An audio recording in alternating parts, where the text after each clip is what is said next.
শেখ হাসিনার যে শাসন আমল শুরু হয়েছিল এবং এই শুরুটাই হয়েছিল বলতে গেলে বিডিআর বিদ্রোহ বা হত্যাকাণ্ডর মধ্য দিয়ে। এই হত্যাকাণ্ডটা আসলে মানে এখানে যেহেতু বিডিআর, সেনাবাহিনী, আবার ভারতের সম্পর্ক, তৎকালীন আওয়ামী লীগের সম্পর্ক। আসলে এটা কি ভারতের কোনো কারসাজির মাধ্যমেই হয়েছে কিনা? আপনার অভিমত কি এ ব্যাপারে আসলে? দেখেন, বাংলাদেশে ভারতীয় হেজিমনি যদি আপনাকে বুঝতে হয় তাহলে ৪ টা জিনিস আপনাকে খুব ক্লিয়ার থাকতে হবে। নাম্বার 1 হচ্ছে পানি সন্ত্রাস, নদী বন্ধ করে দিচ্ছে।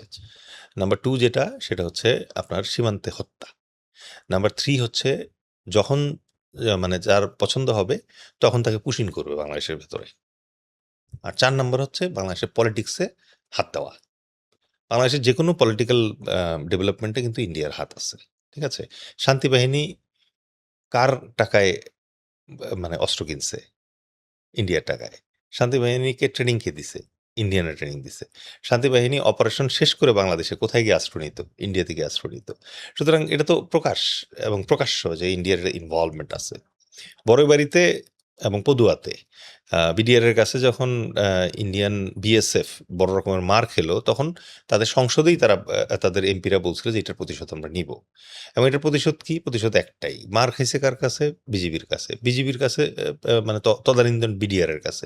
সুতরাং বিডিআরকে যদি মাইর দিতে হয় একটা, তাহলে কি করতে হবে? বিডিআর এর এই যে অফিসাররা যারা আছে তাদেরকে একটা শিক্ষা দেওয়া লাগবে। ঠিক আছে?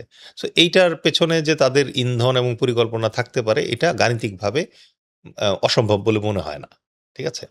দ্বিতীয়ত হচ্ছে যে এই ইউনূস সরকারের সময় যে একটা কমিশন হলো, ওই কমিশনের সময় কিন্তু এটা নাকি উঠে আসছে যে ইন্ডিয়ান ইনভলভমেন্ট এখানে টের পাওয়া গেছে। রাইট?